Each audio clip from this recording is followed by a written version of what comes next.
बोलिए श्री कृष्णचंद्र भगवान की जय। श्रीमद् भगवत गीता के 18वें अध्याय का महात्म्य। महादेव जी ने कहा, गिरिनंदनी, चिन्मय आनंद की धारा बहाने वाले 18वें अध्याय के पावन महात्म्य को, जो वेद से भी उत्तम है, श्रवण करो। ये संपूर्ण शास्त्रों का सर्वस्व, कान में पड़ा हुआ रसायन के समान, तो संसार के यातना जल को भिन्न भिन्न करने वाला है। सिद्ध पुरुषों के लिए परम रहस्य की वस्तु है। इसमें अविद्या का नाश करने की पूर्ण क्षमता है। ये भगवान विष्णु की चेतना तथा सर्वश्रेष्ठ परम पद है। इतना ही नहीं, ये विवेकमयी लता का मूल, काम, क्रोध और मद को नष्ट करने वाला है।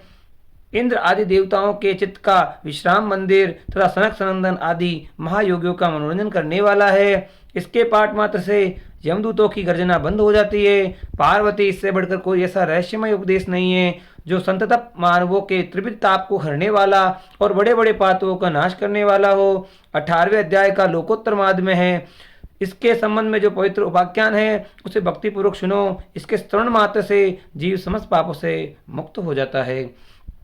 मेरुगिरी के शिखर पर अमरावती नाम की एक रमणीय पुरी है। उसे पूर्व काल में विश्वकर्मा ने बनाया था। उस पुरी में देवताओं द्वारा सेवित इंद्र सची के साथ निवास करते हैं। एक दिन वे सुखपूर्वक बैठे हुए थे। इतने में उन्होंने देखा कि भगवान विष्णु के दूतों ने सेवित एक अन्य पुरुष वहां आ रहा है। इंद्र उस नवागत पुरुष के तेज से तिरस्कृत होकर तुरंत ही अपने मणिमय सिंहासन से मंडप में गिर पड़े। तब इंद्र के सेवकों ने देवलोक के साम्राज्य का मुकुट इस नूतन इंद्र के मस्तक पर रख दिया।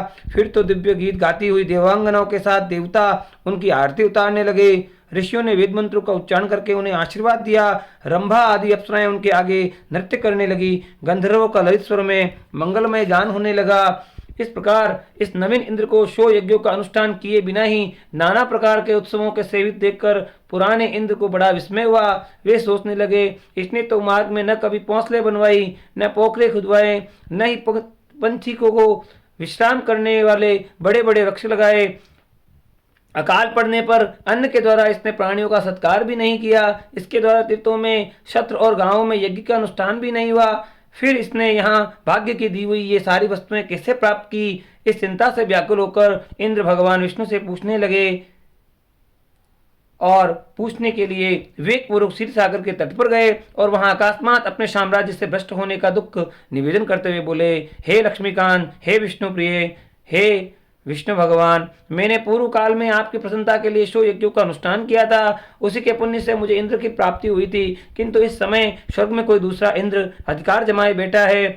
उसने तो न कभी धर्म का अनुष्ठान किया, न यज्ञों का। फिर उसने मेरे दिव्य सिंहासन पर कैसे अधिकार जमाया है? श्री भगवान बोले, इंद्र, वह गीता के 18वें अध्याय का 5 श्लोकों का प्रतिदिन जप करता है। उसी पुण्य से उसने तुम्हारे उत्तम साम्राज्य को प्राप्त कर लिया है। गीता के 18वें अध्याय का पाठ सब पुण्यों का शिरोमणि है।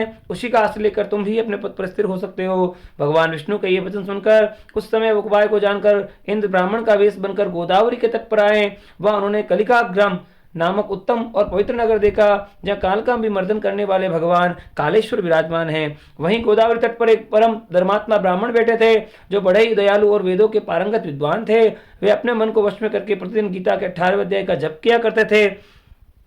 उन्हें देखकर इंद्र ने बड़ी प्रसन्नता के साथ उनके दोनों चरणों में मस्तक गाया और उन्हीं से 18वें अध्याय को पढ़ा।